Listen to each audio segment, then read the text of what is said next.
ಆತ್ಮೀಯ H16 ವೀಕ್ಷಕರೇ, ನಾನು ನಿಮ್ಮವ MI ಅಥವಾ ಮಲ್ಲಪ್ಪ ಜೋತವರು. ಆದ್ಮೇಲೆ ಇವತ್ತೊಂದಿಷ್ಟು ನಮ್ಮ ಸಮಾಜದ ಕುರಿತಾಗಿ ಒಂದಿಷ್ಟು ಚರ್ಚೆ, ಅದರಲ್ಲೂ ಮುಖ್ಯವಾಗಿ ಜಂಗಮ ಸಮುದಾಯದ ಬಗ್ಗೆ.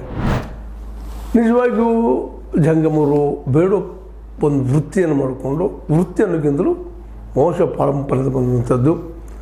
ಬೇಡುವ ಅಂತಂದ್ರೆ ಪೂಜೆ ಮಾಡೋದಕ್ಕಾಗಿ ಅಥವಾ ಒಂದು ಪೂಜೆಯ ಸಂಸ್ಕಾರಗಳನ್ನು ಮಾಡಿಸೋದಕ್ಕಾಗಿ ಅಥವಾ ಪೂಜೆಯನ್ನು ಮನೆ ಉದ್ಯೋಗನ್ನಾಗಿ ಮಾಡಿಕೊಂಡ ಕಾರಣಕ್ಕಾಗಿ ಸಮಾಜದ ಉನ್ನತ ಸ್ಥಾನದಲ್ಲಿ ಇದ್ದಂತಹ ಒಂದು ಲಿಂಗಾಯತ ಅಥವಾ ವೀರಶೈವರಲ್ಲಿ ವಿಶೇಷವಾಗಿ ಗೌರವಿಸಲ್ಪಡುವ ಜಂಗಮರು ಬೇಡುವ ಕೆಲಸವನ್ನು ಮಾಡ್ತಾರೆ. ಅದರಲ್ಲಿ ಎರಡು ಮಾತಿಲ್ಲ. ಬೇಡುವುದು ಅಂತಂದ್ರೆ ಭಿಕ್ಷೆ ಅಂತಂತೀವಿ. ಆದರೆ ಇವರು ಬೇಡುವ ಭಿಕ್ಷೆಗೂ ಒಬ್ಬ ಭಿಕ್ಷುಕ ಹಸಿವಿಗಾಗಿ, ಬಡತನಕ್ಕಾಗಿ, ಜಾತಿ ನೆಲೆಗಟ್ಟಿನಲ್ಲ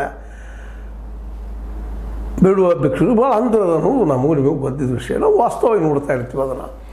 ಯಾಕಂದರೆ ಒಬ್ಬ ಕೆಳಜಾತಿಯ ಒಬ್ಬ ವ್ಯಕ್ತಿ ಭಿಕ್ಷೆ ಬೇಡಿದರೆ ನಾವು 5 ಪೈಸನೋ 10 ಪೈಸನಿಗೆ ಹೋಗ್ಯದ ರೂಪಾಯೋ 2 ರೂಪಾಯೋ 3 ರೂಪಾಯೋ ಅಂತ ಎಲ್ಲ ನೀಡ್ತಿರ್ತೀವಿ.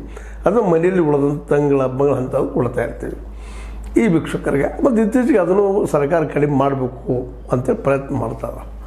ಆದರೆ ಇದನ್ನು ನಾವು ಈ ನಮ್ಮ ಜಂಗಮರಿಗೆ ಈ ರೀತಿಯಾಗಿ ನಾವು ಮಾಡಲಿಕ್ಕೆ ಸಾಧ್ಯವಿಲ್ಲ. ಕನಸಿನಲ್ಲೂ ಸಹ ವಿಚಾರ ಮಾಡೋಂಥ ವಿಷಯ. ಯಾಕಂದರೆ ಅವರನ್ನು ನಾವು ಒಬ್ಬ ನಡೆದಾಡುವ ದೇವರು ಅಂತೇಳಿ ನಮ್ಮ ಸಮುದಾಯ, ವೀರಶೈವ ಸಮುದಾಯ ಆಯಿತು, ಜೊತೆ ನಮ್ಮ ಲಿಂಗಾಯತ ಸಮುದಾಯ ಆಯಿತು, ಅವ್ರನ್ನ ಗೌರವಿಸುವಂಥದ್ದು. ಇವನ್ ಬೇರೆ ಬೇರೆ ಸಮುದಾಯದವರು ಸಹಿತ ಅವ್ರನ್ನ ಗೌರವಿಸ್ತಾರೆ. ಇವ್ರು ನಡೆದಾಡುವ ದೇವರಪ್ಪ ಅಂತೇಳಿ, ದ ಮೂವಿಂಗ್ ಗಾಡ್. ಹೀಗಾಗಿ ಜಂಗಮರಿಗೆ ಒಂದು ದೇವರಷ್ಟ ಸಮಾನವಾದಂತಹ ಒಂದು ಏನಪ್ಪ ಅನ್ನೋ ಸ್ಥಾನಮಾನ. ಅದಕ್ಕಾಗಿ ಜಂಗಮರ ಮನೆಗೆ ಬಂದು ಹೋದ್ರೆ ಒಂದು ಪವಿತ್ರಪ್ಪ. ಅವ್ರು ಕಾಲು ತೊಳೆದ ನೀರನ್ನು ನಾವು ಮನೆಗೆ ಚಿಂಪಿಸಿದ್ರೆ ನಮ್ಮ ಮನೆ ಪವಿತ್ರ ಆಯಿತು. ಈಗ ಸತ್ತಾಗಿರ್ಬೋದು, ಹುಟ್ಟಿದಾಗಿರ್ಬೋದು, ಮತ್ತಲಾಗಿರ್ಬೋದು, ಎಲ್ಲ ಸಮಾರಂಭ ಮದುವೆಯಲ್ಲಿ ಆಗಿರ್ಬೋದು. ನಾವು ಜಂಗಮರನ್ನು ಬಿಟ್ಟು ವಿಶೇಷವಾಗಿ ನಾವು ಬ್ರಾಹ್ಮಣರ ಮತ್ತು ಅದನ್ನಂತ ಜಂಗಮರು ಇವ್ರನ್ನ ಬಿಟ್ಟು ಏನು ಮಾಡಲಿಕ್ಕೆ ಹೋಗೋದಿಲ್ಲ. ವಿಶೇಷ ಬ್ರಾಹ್ಮಣರಂತೆ ಎಲ್ಲ ಸಮುದಾಯಗಳು ಹೆಡ್ಡಪ್ಪ. ನಾವು ಅರ್ಚಕರು, ಪೂಜೆ ಮಾಡುವವರು ಬಡ ಬ್ರಾಹ್ಮಣರು ಅಂತ ಹೇಳ್ತಾರೆ. ಹಾಗೆ ಇವರು ಬಡ ಜಂಗಮರು ಅಂತ ನಾವು ಕರ್ಕೋಬೋದಿಲ್ಲ ಅಂತಾರೆ. ಬಡತನ ಅದ ನಮ್ಮ ದೇಶಕ್ಕೆ ಕಂಟಿದ್ದು ದೊಡ್ಡ ಶಾಪ ಅದ ಬಡತನ. ಅದು ಕಾರಣ ಇಷ್ಟ ಎಲ್ಲರಿಗೂ ಉದ್ಯೋಗ ಇಲ್ಲ. ಉದ್ಯೋಗ ಇಲ್ಲ ಅಂದ ತಕ್ಷಣ ಉತ್ಪನ್ನ ಇಲ್ಲ, ಉತ್ಪಾದನೆ ಇಲ್ಲ. ಉತ್ಪಾದನೆ ಅನ್ನೋದು ಉತ್ಪನ್ನ ಇಲ್ಲ, ಉತ್ಪನ್ನ ಮಾರಾಟ ಇಲ್ಲ, ದುಡ್ಡಿಲ್ಲ. ಹೀಗಾಗಿ ಬಡತನ ಅಂತ ಎಲ್ಲ ಸಮುದಾಯಕ್ಕೆ ಅದೇ. ಅದೇನು ಬಡತನ ಕೇವಲ ಈ ಒಂದು ದಲಿತರಿಗೆ, ಹಿಂದುಳಿದವ್ರಿಗೆ ಅಷ್ಟೇ ಅಲ್ಲ, ಎಲ್ಲ ಸಮುದಾಯದಲ್ಲೂ ಬಡವರಿದ್ದಾರೆ. ಆದರೆ ಅದನ್ನು ಪರಿಹಾರ ಮಾಡೋದಕ್ಕೆ ಸರ್ಕಾರಗಳಿದ್ದಾವೆ. ಸಮಸ್ಯೆಗಳಿಗೆ ಲೋಕ ಕಲ್ಯಾಣ ಕಾರಕವಾದಂಥ ವಿಚಾರ ನೆಲೆಗಟ್ಟಿನಲ್ಲಿ ಬಡತನ ಹೋಗಲಾಡಿಸೋ ಕೆಲಸವನ್ನು ಸರ್ಕಾರ ಮಾಡಬೇಕಾಗ್ತದೆ. ಅದು ಅದ್ರ ಡ್ಯೂಟಿ. ಉದ್ಯೋಗ ಸೃಷ್ಟಿ ಮಾಡಿ ಎಲ್ಲರೂ ಉದ್ಯೋಗ ಸಿಗುವಂತ ಮಾಡಬೇಕಾಗಿದೆ ಅದ್ರ ಕೆಲಸ. ಯಾಕಂದರೆ they are getting the tax. ನಮ್ಮಿಂದ ಟ್ಯಾಕ್ಸ್ ತೊಗೊಳ್ತಾರೆ. ಸ್ವತಃ ಸಿದ್ದರಾಮಯ್ಯ ಹೇಳ್ತಾರೆ, ಕರ್ನಾಟಕದಲ್ಲಿ ನಾವು 4.5 ಲಕ್ಷ ಕೋಟಿ ರೂಪಾಯಿ ಟ್ಯಾಕ್ಸ್ ವಸೂಲು ಮಾಡ್ತೀವಿ, ಕೇಂದ್ರಕ್ಕೆ ಕಳಿಸ್ತೀವಿ. ಮುಂದೆ ಅವ್ರು ರಾಜಕೀಯ ಮಾತಾಡ್ತಾರೆ, ಆ ಮಾತು ಬೇರೆ. ಆದರೆ 4.5 ಲಕ್ಷ ಕೋಟಿ ರೂಪಾಯಿ ಮಾತ್ರ ಟ್ಯಾಕ್ಸ್ ಬರೋದಿನ ಸುಳ್ಳಲ್ಲ. ಅದರಲ್ಲಿ ವಿಶೇಷವಾಗಿ ಆ ದುಡ್ಡಿನಲ್ಲಿ ನಮ್ಮ ಲೋಕ ಕಲ್ಯಾಣಕಾರ ಕಾರ್ಯಗಳನ್ನು, ಅದೇ ರೀತಿ ಹಿಂದುಳಿದ ದಲಿತ ಇನ್ನೂರು ಸಮುದಾಯಕ್ಕೆ ಮೀಸಲಾತಿ ಕೊಡೋದನ್ನು ಆ ದುಡ್ಡಲ್ಲೇ ಮಾಡುವಂಥದ್ದು ನಾವು ಗಮನಿಸ್ತಾ ಬಂದಿದ್ವಿ. ಯಾಕಂದರೆ ಲೋಕ ಕಲ್ಯಾಣ ಕಾರ್ಯಗಳನ್ನು ಈ ಟ್ಯಾಕ್ಸ್ಗಳ ಮೂಲಕ ಮಾಡಿ ನಡೆಸ್ಕೊಂಡು ಹೋಗುವಂಥದ್ದು ಸರ್ಕಾರದ ಕೆಲಸ ಇರ್ತದೆ. ಆ ರೋಡ್ ಮಾಡೋದು ಹಿಡ್ಕೊಂಡು ಎಲ್ಲರೂ ಬಂದದ್ರೊಳಗೆ. ಯಾಕಂದರೆ ಸಮಾಜಕ್ಕೆ ಒಂದು ಒಳ್ಳೆಯ ವ್ಯವಸ್ಥೆ ಮಾಡಿಕೊಡ್ಬೇಕಾಗಿದ್ದು, ಸ್ವಚ್ಛ ವ್ಯವಸ್ಥೆ ಮಾಡಿಕೊಡ್ಬೇಕಾಗಿದ್ದು ಇದು ಸರ್ಕಾರದ ಕರ್ತವ್ಯವೂ ಕೂಡ. ಇದರಲ್ಲಿ ಎರಡು ಮಾತಿಲ್ಲ. ಹೀಗಾಗಿ ಜಂಗಮರಲ್ಲೂ ಬಡವರಿದ್ದಾರೆ, ಇಲ್ಲಂತಲ್ಲ. ಆದರೆ ಅವರು ನಾವು ಇತ್ತೀಚೆಗೆ ನೋಡ್ತಾ ಇದ್ದೀವಿ, ಒಂದು ನೀವು ನೋಡ್ತಾ ಇದ್ದೀರಿ ಈ ಮೀಸಲಾತಿ ಸಂದರ್ಭದಲ್ಲೇ, ಅದರಲ್ಲೂ SC ಸಮುದಾಯದಲ್ಲೇ ಬೇಡ ಜಂಗಮರು ಅಂತ ಬರ್ತಾರೆ. ನಾವು ಬೇಡ ಜಂಗಮರು ಅಂತ ಇವರು ಕೆಲವೊಬ್ಬರಷ್ಟು ಅಪ್ಡೇಟ್ ಹಾಕ್ಯೋ ಮತ್ತೇನೋ ಹಾಕ್ಯೋ. ಇವತ್ತು ಎಲ್ಲ ಜಂಗಮ ಸಮುದಾಯದವರು ನಾವು ಬೇಡ ಜಂಗಮರಪ್ಪ, ನಾವು ಬೇಡ ಜಂಗಮ ಅಂದರೆ ಬೇಡ ಜಂಗಮ ಅಂತೇಳಿ ಇವತ್ತಿಂಥವ್ರು ಇವತ್ತು ಸರ್ಟಿಫೈ ಮಾಡ್ಕೊಳ್ಳಿಕ್ಕೆ ಪ್ರಯತ್ನ ಮಾಡ್ತಾಯಿದ್ದಾರೆ, ಮಾಡ್ಕೊಂಡಿದ್ದಾರೆ ಕೆಲವೊಬ್ಬರು. ಅದು ನಿಜವಾಗಿ ಇವರು ಬೇಡ ಜಂಗಮರ ಅನ್ನೋಂಥ ದೊಡ್ಡ ಪ್ರಶ್ನೆ. ಯಾಕಂತಂದರೆ ಅಂದರೆ ಕಾಡಿನಲ್ಲಿದ್ದಂಥ, ಕಾಡಿನ ಬದುಕು ಮಾಡಿಕೊಂಡು ಕಾಡಿನಲ್ಲಿ ತಮ್ಮ ಜೀವನ ಸವಿಸುವಂಥ ಮತ್ತು ಸತ್ತ ಹಂದಿ ಇನ್ನುಳಿದ ಪ್ರಾಣಿಗಳನ್ನು ತಿಂದು ಬದುಕುವಂಥ ಅತ್ಯಂತ ಕನಿಷ್ಠ ಬದುಕಿನ ಬೇಡ ಜಂಗಮರು ಮತ್ತು ಬುಡಗ ಜಂಗಮರು ಅವರು ಬೇರೆ. ಈ ಜಂಗಮರು ಏನಪ್ಪ ಅಂದ್ರೆ ನಾಡಿನಲ್ಲಿದ್ದಂತಹ ಇಲ್ಲಿಯ ಜನರಿಗೆ ಆಶೀರ್ವಾದ ಮಾಡುವಂತಹ, ಉನ್ನತ ಸ್ಥಾನದಲ್ಲಿರುವಂಥ, ದೇವರ ಪೂಜಾರಿಕೆ ಮಾಡುತ್ತಾ, ಪೂಜಾರಿಕೆ ಜೊತೆಗೆ ತಾವೇ ಸ್ವತಃ ದೇವರಾಗಿರುವಂಥ ಈ ಜಂಗಮರು ಬೇರೆ. ಆದರೂ ಆಂಜನೇಯ ಮಾಜಿ ಸಚಿವರು ಹೇಳ್ತಾ ಇದ್ದಾರೆ, ಇಲ್ಲಪ್ಪ ನೀವು ಅದನ್ನು ಸರ್ಟಿಫೈ ಮಾಡ್ಕೊಳ್ಳಿಕ್ಕೆ ಹೋಗಬೇಡ, ಬೇಡ ಜಂಗಮ, ನೀವು ಬೇಡ ಜಂಗಮ ಇಲ್ಲ, ಕರ್ನಾಟಕದಲ್ಲಿ ಬೇಡ ಜಂಗಮರು ಇಲ್ಲ ಅಂತೇಳಿ ಅವರು ಹೇಳ್ಕೊಳ್ತಾ ಇದ್ದಾರೆ. ಕರ್ನಾಟಕದ ಬೇರೆ ಜಂಗಮ ಎಲ್ಲ ಅಲ್ಲಲ್ಲೇ ಬುಡಗ ಜಂಗಮರಿದ್ದಾರ ಅನ್ನುವಂಥ ಮಾತನ್ನು ಮಾತಾಡ್ತಾ ಇದ್ದಾರೆ. ಮತ್ತು ಆ ಬೇರೆ ಜಂಗಮರದ್ದು ಏನಪ್ಪ ಅಂತಂದ್ರೆ ಅವರ ಪರಿಸ್ಥಿತಿ, ಅವರು ಆಂಧ್ರ ಪ್ರದೇಶದಿಂದ ಇಲ್ಲಿ ವಲಸೆ ಬಂದಂಥವರು ಮತ್ತು ಅವ್ರ ಭಾಷೆ ತೆಲುಗು ಅಂತ ಹೇಳ್ತಾ ಇದ್ದಾರೆ. ಅದೇ ರೀತಿಯಾಗಿ ಸತ್ತ ಹಂದಿ, ದನದ ಮಾಂಸ ಅವರ ಆಹಾರ, ಹೊಟ್ಟೆ ತುಂಬ ಮದ್ಯ ಸೇವಿಸುವ ಜನ, ಮಾದಿಗರ ಬಳಿ ಬೇಡಿಕೊಂಡು, ಮಾದಿಗರದ್ದು ಎಡಗೈ ಇದ್ದವರು, ಬಲಗೈ ಎಡಗೈ ಎಸ್ ಸಿಲಿ ಬರ್ತದೆ, ಎಸ್ ಸಿಲಿ ದಲಿತ ಸಮುದಾಯದಲ್ಲಿ ಬರ್ತಾರೆ, ಬಲಗೈದವರು ಸ್ವಲ್ಪ ಉನ್ನತಿದ್ದವರು ಹೊರಜರು ಹೊಲೆಯರು ಅವರು ಬರ್ತಾರೆ, ಎಡಗೈ ಅಂತಂದ್ರೆ ಮಾದಿಗರು, ಅವ್ರ ಕೈಯಲ್ಲಿದ್ದಂಥವ್ರು ಅತ್ಯಂತ ಕನಿಷ್ಠ ಜನ ಇವರು ಬೇಡ ಜಂಗಮರು. ಮಾದಿಗರ ಬಳಿ ಬೇಡಿಕೊಂಡು ಬದುಕೊಂಡಿಸುತ್ತ ವರ್ಗ, ಈ ಜಾತಿ ಜನರು ರಾಜ್ಯದಲ್ಲಿ ಈಗ ಇಲ್ಲ ಅಂಥೇಳಿ ಸುದ್ದಿಗೋಷ್ಠಿ ಹೇಳ್ತಾರೆ. ಈ ಒಂದು ಒಳ ಮೀಸಲಾತಿಯಲ್ಲಿ ಬೇಡ ಜಂಗಮ ಇದರಲ್ಲಿ ಸೇರಿಸ್ಲಿಕ್ಕೆ ಹೋಗ್ಬೇಡ್ರಿ ದಯವಿಟ್ಟು, ನಮಗೆಲ್ಲ ಪೂಜನೀಯರವರು ದೊಡ್ಡವರು, ನಮ್ಮ ಒಂದು ಮೀಸಲಾತಿಯಲ್ಲಿ ಹಸ್ತಕ್ಷೇಪ ಮಾಡೋದು ಬೇಡ ಅನ್ನೋಂಗೆ ಹೇಳ್ತಾ ಇದ್ದಾರೆ. ಅದು ತಪ್ಪು, ಅಪರಾಧ ಅಂತ ಹೇಳ್ತಿದ್ದಾರೆ. ಅದು ಮೇಲ್ನೋಟಕ್ಕೆ ನೋಡಿದಾಗ ಸಹಜ ಅನಿಸ್ತದೆ, ಹೌದಲ್ಲಪ್ಪ, ಮತ್ತು ಇದನ್ನು ಇನ್ನೊಬ್ರು ಹಕ್ಕನ್ನು ಕಸ್ಕೊಳ್ಳೋದು ಸರಿನಾ ಅಂಥೇಳಿ ಇವತ್ತು ನಮ್ಮ ಈ ಜಂಗಮ ಸಮುದಾಯಕ್ಕೆ ಕೇಳ್ಕೋಬೇಕಾಗಿದೆ. ಯಾಕಂತಂದ್ರೆ ಇದು ನಿಂತು ವಿಚಾರ ಮಾಡುವಂಥ ವಿಷಯ.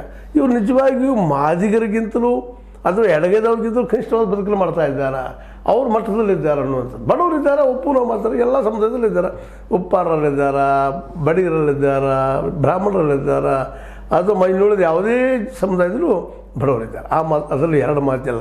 ನಾವು ಬಡವರು ಅಂತ ತಿಳ್ಕೊಂಡು ಈ ಮಟ್ಟಕ್ಕೆ ಹೇಳದ, ಮಾದಿಗರಿಗಿಂತಲೂ ಕೆಳಗೆ ಹೇಳದ, ಹೌದಪ್ಪ ನಾವು ಇವರಿಂದ ಸತ್ತ ಮಾಂಸ ತಿನ್ನಲಿಕ್ಕೆ ಸಾಧ್ಯ ಇಲ್ಲ, ಹಂದಿ ಮತ್ತು ದನದ ಅಸಾಧ್ಯದ ಮಾತು ಕನಸಿನ ವಿಚಾರ ಮಾಡುವಂಥ ವಿಷಯ ಅಲ್ಲ. ಅದು ಬರೋದು ಕೇಳಿದ್ರೆ ಸಾಕು ವಾಂತಿ ಮಾಡ್ಕೊಳ್ಳುವಂಥ ಜನ ಇದ್ದಾರೆ. ಅಂಥ ಪ್ರಸಂಗದಲ್ಲಿ ಹೋಳಿಗೆ ಹುಗ್ಗಿ ತಿನ್ನುವಂಥ ಈ ಜನ ಈ ಬೇಡ ಜಂಗಮರ ಹಕ್ಕನ್ನು ಕಸ್ಕೊಳ್ಳೋದು ಸರಿನಾ ಅನ್ನುವಂಥ ಒಂದು ಪ್ರಶ್ನೆ ಅದ ಇವತ್ತು ಮೂಡಿದ. ನಾವೆಲ್ಲ ಸಮುದಾಯದವರು ಇವತ್ತು ಕೇಳಬೇಕಾಗಿದೆ, ವೀರಶೈಲಿಂಗಾಯತ ಸುದ್ದಿ ಕೇಳಬೇಕಾಗಿದೆ. ಅಂಥ ಒಂದು ಮಾಂಸನಂತ ನಾವು ಪೂಜೆ ಮಾಡ್ತೀವ ನಮ್ಮ ಸಮಾಜದಲ್ಲಿ ಅನ್ನುವಂಥ ಪ್ರಶ್ನೆಗಳು ಇವತ್ತು ಹೇಳ್ತಾ ಇದ್ದಾವೆ. ಹೆಚ್ಚು ಆಂಜನೇಯ ಅವ್ರಿಗೆ ಕೇಳ್ತಿರುವಂಥ ವಿಷಯದಲ್ಲೇ ನಾವು ಅದನ್ನು ಗಮನ ಕೊಟ್ಟು ನೋಡ್ಬೇಕಾಗಿದೆ. ಕೇವಲ ಒಂದು ಏನೋ ನಮಗೆ ರಿಸರ್ವೇಷನ್ ಸಿಗ್ತದೆ, ಮತ್ತು ರಿಸರ್ವೇಷನ್ ಯಾಕೆ ಕೊಡ್ತಾರಪ್ಪ ಅಂತಂದ್ರೆ ಅವ್ರು ಹಕ್ಕನ್ನು ಕಳ್ಕೊಂಡಿದ್ದಾರೆ ಅವ್ರ ಇತಿಹಾಸದಲ್ಲಿ.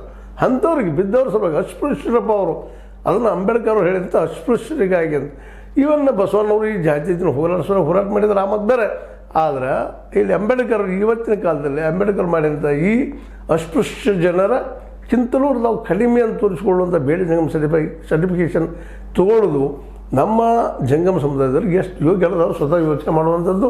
ಜೊತೆಗೆ ಸರ್ಕಾರ ಸಹಿತ ಈ ದಿಶೆಯಲ್ಲೇ ಒಂದು ಯೋಗ್ಯವಾದ ಕ್ರಮ ತೆಗೆದುಕೊಳ್ಬೇಕು. ಯಾರೇ ತಪ್ಪು ಮಾಡಲಿ, ನಾವು ಮಾಡಲಿ ನೀವು ಮಾಡಲಿ ಯಾರು ಮಾಡಲಿ ತಪ್ಪು ಅಂತ ಹೇಳ್ಬೇಕು.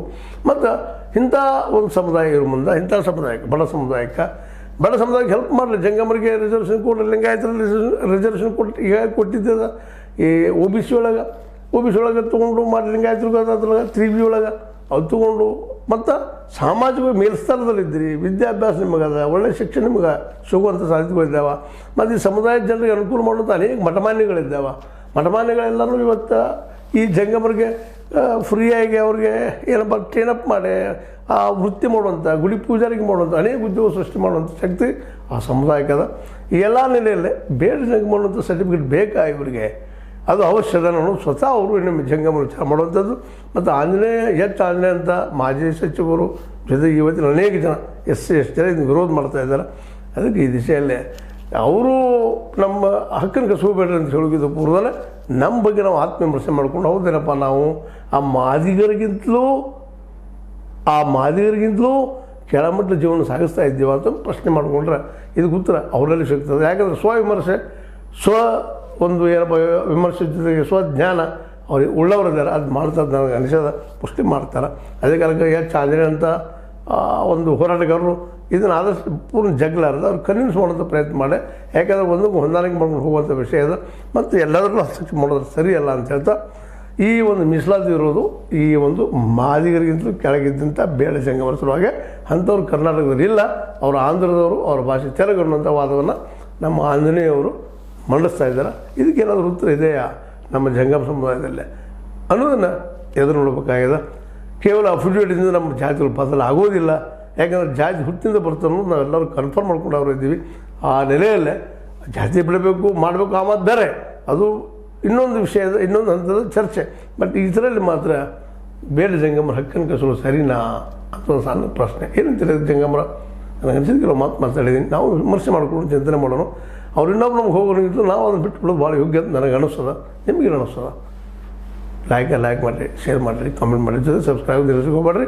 H16 ನ್ಯೂಸ್ ಅರ್ಥಾತ್ ಹೇ ಸೀತಾರಾಮ್. ಇದು ಸತ್ಯದ ಕೈಗಂಡಿ ವಂದನೆಗಳು.